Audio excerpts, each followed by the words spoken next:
kana vanhu vakanyora tsamba dzavo vakakumbira havana kudhimanda zvinhu zvakanaka zvisingaiti. Zvakanaka chose kuti vaende kuHeroes yega. Ruremekedzo kungoungana sevatendi ndo zvinodiwa naMwari. Aiwa, ngawaitwe national hero zvinokodzera through kuti iwo wakabata mabasa akawanda. A few days later, after the passing on of Zayoja Forward in Faith church leader Archbishop Ezekiel and Guti, a request was made by the African Christian Council International to the government to render the church leader with a national hero status. However, we made a survey in the streets of Harare. In maonero angu, I believe Guti, Baba Guti, he is a father and he is a hero of faith. So I believe he deserves that hero status. And this is Guti. But I believe kuti zvaitwa neCouncil of Churches vaita basa rakanaka zvisingaiti kuda kuita Baba Guti vaitwe gamba, because igamba is the pioneer. Ndiye akaita kuti vanhu veZimbabwe tibelieve kuti isusu nemaZimbabweans nemablacks we can still do it, we can do it and we can push basa raMwari, and zviri kuisa confidence matiri kuti kwakasvika naBaba Guti at least vakatisetera pace, we can reach those heights, we can reach those levels. So I believe kuti Baba Guti deserve that hero status. Zvonzi gamba isine kwandira angu andione chakaipa kuti waGuti wanzi gamba, but kukuvaisa hativaise paHeroes ba, hatikwanise kuvaisa paHeroes sawaGuti, tinovaisa kunonzi kuchi kuPorodeo ndo tinonovaisa takanovaremekedza vari ikoko. PaHeroes havapinde semukuru kana segamba because havana kurwa hondo. Kings takanomisa uko, Kings akarwa hondo, saka vaGuti tinovatora semunhu wechechi, tinobva tanovaisa kunonzi kuchi kana kuva renews segamba renyika, kune makuva enyika kuva renews. Ruremekedzo rwegamba vanofanira kutorupuhwa ruchitonatsopuhwa paChurch of Christ, and ruremekedzo rwegamba because vakakodzera nekuda kwekuti vakashandirawo mazuva nekufamba kwese mukati mekufamba kwenyika kwachona vanga vachingovapo, asi vachingoparidza nhororo nekuzorodzana nezvinhu zvakangorurama, nekuti ngatiite dai.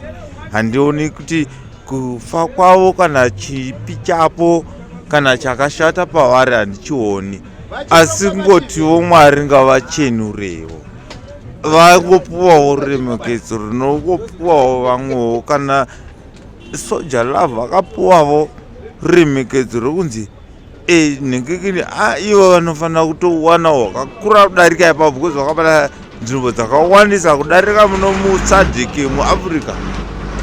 Saka tinototenda kuti deno vakatotambidzwa. Ugamba uri pakawanda, macheso ndiye akadaro kuti ugamba uri pakawanda. Baba Guti wakaratidza ugamba hwavo panguva yavakararama, pamazuva akararama hana kuwanda mashoma, but pamashoma mazuva akararama wakapa mafacts kuvanhu vakawanda. Saka kana riri denga richinzi rinopindwa, tinoda kuti wapinde wawe nechigaro kudenga, nekuti wakapa mafacts. Kana vari vechechi vakumbira mashoko akanaka singabviri zvekuti murume uya chokwadi chakanaka. Ini kana ndichitaura pamusoro paEzekiel Guti, handitauri kuti akafa, akazorora, nekuti munhu akarwa kurwa wakadi kanaka.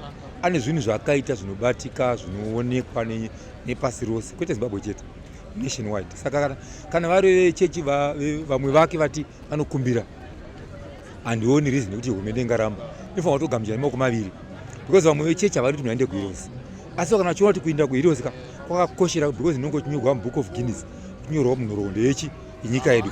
Zvakanaka chose kuti vaende kuHeroes yega. Kada ndirini president, kada ndirini kana whoever, tanguti aya mashuda ayabatana mumaoko edu. Generally akatonzwa kuti hurumende yakati funeral yaGuti state ngaibetsere, asi vanga vasina kuisa muono kuti aite Heroes, aende kuHeroes. Asi sekuti vechechi vakumbira manje, hurumende obviously yakutongopindawo musystem kuti imashoko akanaka, vanofanira kutongowabata nemaoko maviri, aende pakaenda vamwe, anyorwa muni nemunhoroondo yenyika yedu because ane chimwe chaakaita contribute akavaka chikoro kubhindura mabasa akanaka iwayo.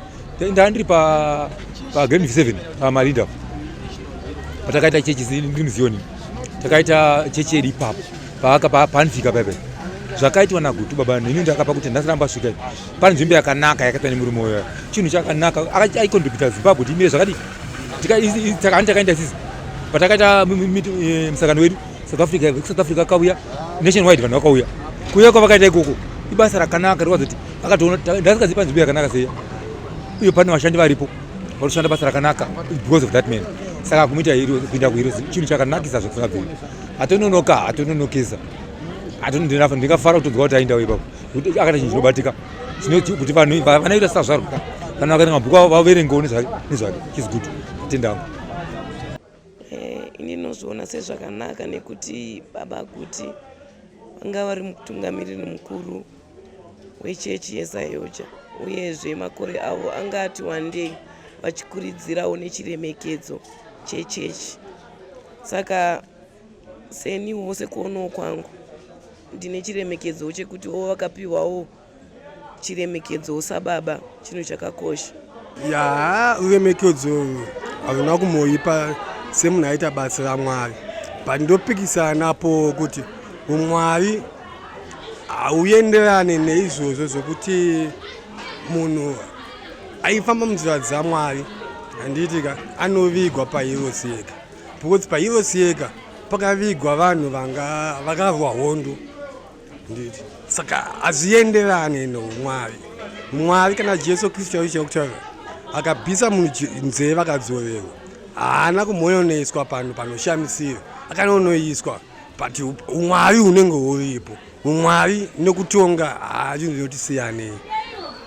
Ndimbokubata ipapo mukoma nekuti kana munhu achinge apiwa ruremekedzo regamba tikatarisa tine muimbi Soldier Love akapiwa national hero status nevamwewo vaimbi vakaita sana Oliver Mtukudzi.